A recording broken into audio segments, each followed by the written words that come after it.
Administration on Wednesday unveiled what it called the biggest tax cut in U.S. history. The proposal features a sharp reduction in corporate taxes and a simplification of individual rates, all promises that the administration says will trigger economic growth.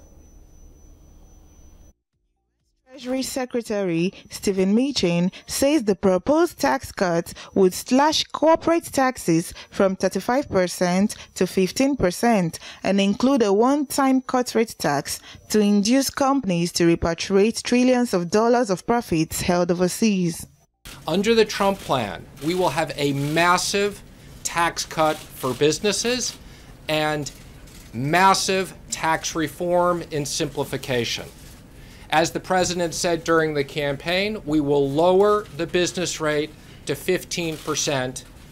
We will make it a territorial system. We will have a one-time tax on overseas profits, which will bring back trillions of dollars that are offshore to be invested here in the United States to purchase capital and to create jobs. Middle-class Tax Relief and Simplification Act was top on the list of Donald Trump's 100-day plan, which he unveiled in Pennsylvania during his campaign trail. For individuals, the proposal included a cut in the top tax rate from 39% to 35% and a reduction in the number of tax brackets from 7 to 3. We have a once-in-a-generation opportunity to do something really big. President Trump has made tax reform a priority, and we have a Republican Congress that wants to get it done. And this is something that, quite honestly, I hope the Democrats would support too, because it's good for the American people.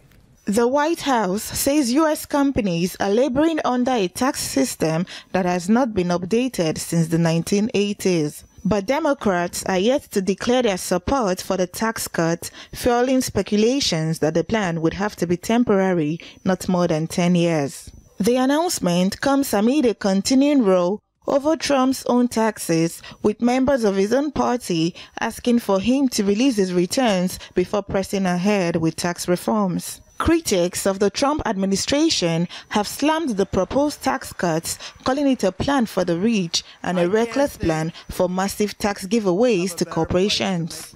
The new proposal will cut the alternative minimum tax (AMT), a tax designed to stop the wealthy from taking so many tax deductions. Leaked documents have shown that in 2005, Trump paid $31 million in tax thanks to the AMT. The proposed tax cut will also get rid of all tax deductions, including those for state and local taxes, and this will create a significant increase in taxes for residents of high-tax states such as California and New York. The plan faces significant obstacles because of the need for democratic support and reconciliation rules that place strict limits on any tax cuts that result in increases to the nation's deficit.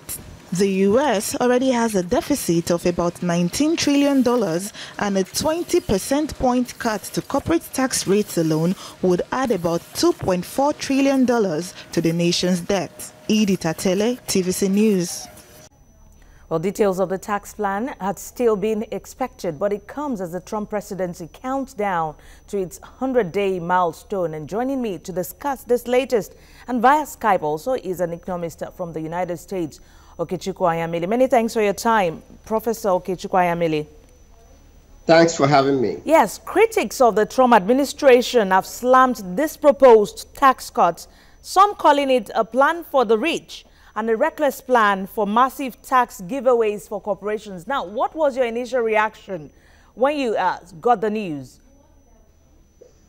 I think those critics, in a way, are right, in the sense that if you look at the current tax system that we have, the proposed tax is really not progressive in the sense that it has condensed it, the brackets into three, 10%, 25%, and 35%. But the fact that it's going to lower corporate tax rate from to 15%, that's perhaps not a good thing to do.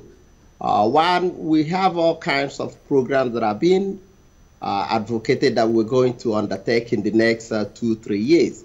How are you going to pay for it? You have to have revenue. Now, in fact, this is have the details. Now, the question becomes, if you don't have the details, why do you bring this out? Most people think that this is based within the 100. But I don't think a lot of people are going to, when they see the actual details, are going to like this. Because this is based on basically an economic growth of 3%. That is unrealistic. U.S. economy is an advanced and well-developed economy. Getting 2% is very difficult. When an economy gets to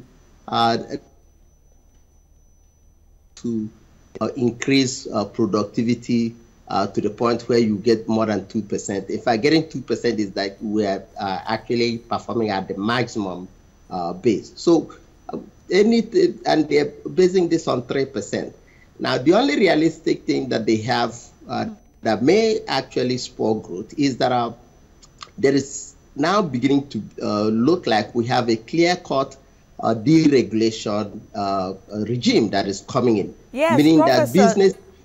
Professor, let me come in here now. Yes, we haven't seen the details of this proposed tax reform, but with this proposal, this biggest known change would definitely hit business. I mean, the federal revenue is likely to fall by $2 trillion if corporate taxes are out of place. Now, are put in place, which means the economy would need to grow by 5% thereabouts.